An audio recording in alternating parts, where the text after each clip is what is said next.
Bayangin, di tengah perang paling panas di Timur Tengah, justru ada tentara Israel yang diam-diam berkhianat. Bukan karena ideologi, bukan karena tekanan, tapi hanya karena uang. Lebih mengejutkannya lagi, informasi rahasia negaranya dijual ke Iran dan harganya cuma sekitar $300. Ini bukan film, ini nyata. Dan inilah update lengkap perang Iran versus Israel dan Amerika Serikat yang sudah masuk pekan keempat, namun justru makin membara.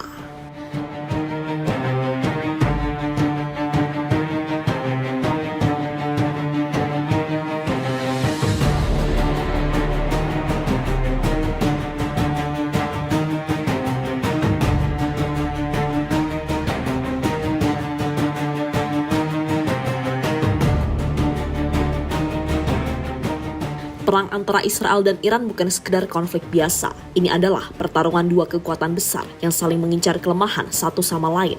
Serangan rudal, drone, hingga perang intelijen terjadi tanpa henti. Selama 12 hari penuh, kedua negara saling menghantam tanpa ampun. Israel bahkan disebut mulai mengalami tekanan besar, mulai dari kerugian ekonomi hingga kekurangan amunisi akibat intensitas perang yang tinggi. Di tengah situasi kacau seperti itu, satu kejadian mengejutkan muncul dari dalam tubuh militer Israel sendiri. Bukan serangan dari luar, tapi pengkhianatan dari dalam. Seorang tentara Israel yang seharusnya menjaga keamanan negaranya justru melakukan hal yang tidak terbayangkan. Dia menjadi mata-mata untuk Iran. Awalnya tidak ada yang curiga, dia hanyalah prajurit biasa, tidak mencolok, tidak punya jabatan tinggi.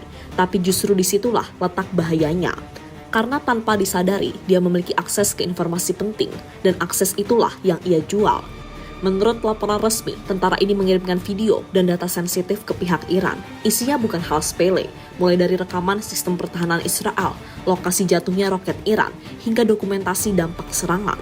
Semua itu adalah informasi emas dalam dunia militer, dan semuanya dijual. Hava savunma sisteminin stratejik bilgilerini $300 karşılığında sızdırdı. Savaş zamanında kritik verileri İran'a sattı. İsrail ordudaki casusluğu kabul etti. İsrail'in hava savunma sistemi bu kez casusluk iddialarıyla gündemde. O iddiaların odağında İsrail ordusunda görev yapan 26 yaşındaki yedek asker Raz Cohen var. Cohen, 2025 yılında sosyal medya üzerinden kod isim kullanan bir İran ajanıyla bağlantı kurdu. Hava savunma sistemindeki bataryaların yapısı ve fırlatma mekanizmalarına ilişkin 27 özel fotoğraf ve videoyu bu yolla İran istihbaratıyla paylaştı. Cohen, verdiği bilgi ve görüntüler karşılığında $300 aldı. Dan yang bikin makin geleng-geleng kepala, motifnya bukan karena ideologi atau tekanan politik, tapi karena uang. Ya, sesederhana itu. Dalam laporan disebutkan bahwa aksi ini dilakukan demi imbalan finansial. Artinya, seorang tentara rela mempertaruhkan keamanan negaranya demi sejumlah uang yang bahkan tidak seberapa dalam skala militer. Kalau kita pikir lebih dalam, ini bukan cuma soal satu orang. Ini adalah lubang besar dalam sistem keamanan. Karena dalam perang modern, informasi jauh lebih berharga dibanding senjata. Satu data kecil bisa mengubah jalannya perang. Satu kebocoran bisa menghancurkan pertahanan. Dan Iran tahu itu. Bahkan dalam konflik ini, Iran mengklaim berhasil membuat sistem pertahanan Israel saling menyerang satu sama lain. Bayangin, teknologi canggih yang seharusnya melindungi justru jadi bumerang. Dan ketika ada orang yang membantu, situasinya jauh jadi lebih berbahaya.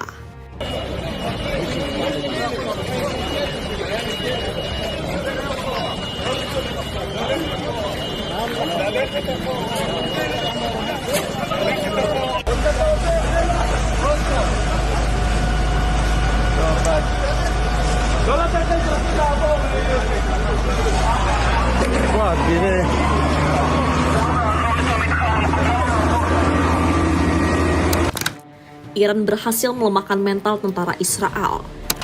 Kasus ini langsung ditangani serius oleh Badan Keamanan Israel, Shin Bet, dan kepolisian bergerak cepat. Karena mereka sadar, ini bukan sekedar pelanggaran biasa, ini adalah ancaman langsung terhadap negara. Dalam dunia intelijen, satu pengkhianat bisa membuka pintu untuk kehancuran yang lebih besar. Dan hal itu bisa kita lihat dalam sejumlah laporan dari berbagai reporter yang meliput secara langsung setelah kejadian di sejumlah kota di Israel, di mana gedung-gedung hancur, mobil terbakar, dan lubang besar akibat hantaman rudal Iran ada di mana-mana.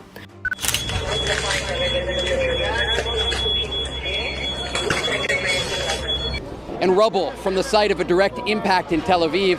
Early this morning, black smoke was billowing from the skyline here. Our forces arrived here after receiving dispatch to the emergency hotline. We are currently at one of the impact locations here in Ramat Gan. You can just see the absolute devastation. Actually, you have to wear protective gear here in case something from one of these buildings actually falls down. We're going to walk down this pathway. Right now you can see nearly all of the vehicles here completely destroyed. Dan ini bukan kasus pertama. Beberapa laporan menyebutkan bahwa ada lebih dari satu tentara yang terlibat dalam kasus serupa. Artinya, masalahnya mungkin lebih dalam dari yang terlihat. Bisa jadi ada celah dalam sistem seleksi, atau tekanan internal yang membuat prajurit rentan, atau bahkan perang yang terlalu panjang mulai melemahkan mental para tentara.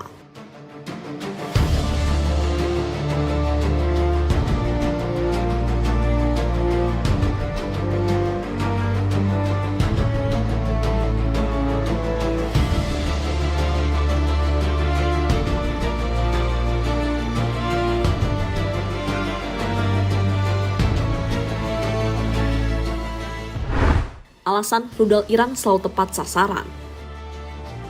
Di sisi lain, perang ini juga memberikan tekanan luar biasa bagi Israel. Biaya perang mencapai ratusan triliun rupiah. Serangan Iran juga menimbulkan kerugian besar, termasuk pada sektor ekonomi dan infrastruktur. Ketika tekanan semakin besar, kesalahan kecil bisa berubah jadi bencana. Dan pengkhianat seperti ini bisa jadi salah satu tanda bahwa situasi sudah tidak stabil. Sekarang coba bayangkan dari sudut pandang Iran. Mereka tidak perlu selalu menyerang dengan rudal, cukup dengan mendapatkan informasi dari dalam. Mereka bisa mengetahui titik lemah pertahanan, menghindari sistem pertahanan, bahkan memanfaatkan kesalahan musuh. Ini adalah perang generasi baru, perang di mana informasi adalah senjata utama. Dan disinilah cerita ini semakin menarik, karena musuh terbesar sebuah negara kadang bukan dari luar, tapi dari dalam. Seorang tentara yang seharusnya jadi pelindung justru jadi celah, bukan karena dia lemah, tapi karena dia memilih jalan yang salah. Dan dalam dunia militer, pilihan seperti itu punya konsekuensi besar. Kasus ini juga jadi pengingat penting, bahwa secanggih apapun teknologi militer, tetap ada satu faktor yang tidak bisa dikontrol sepenuhnya, manusia, kesetiaan, mental, dan keputusan pribadi. Karena pada akhirnya, perang bukan hanya soal senjata, tapi soal siapa yang bertahan dan siapa yang mulai retak dari dalam.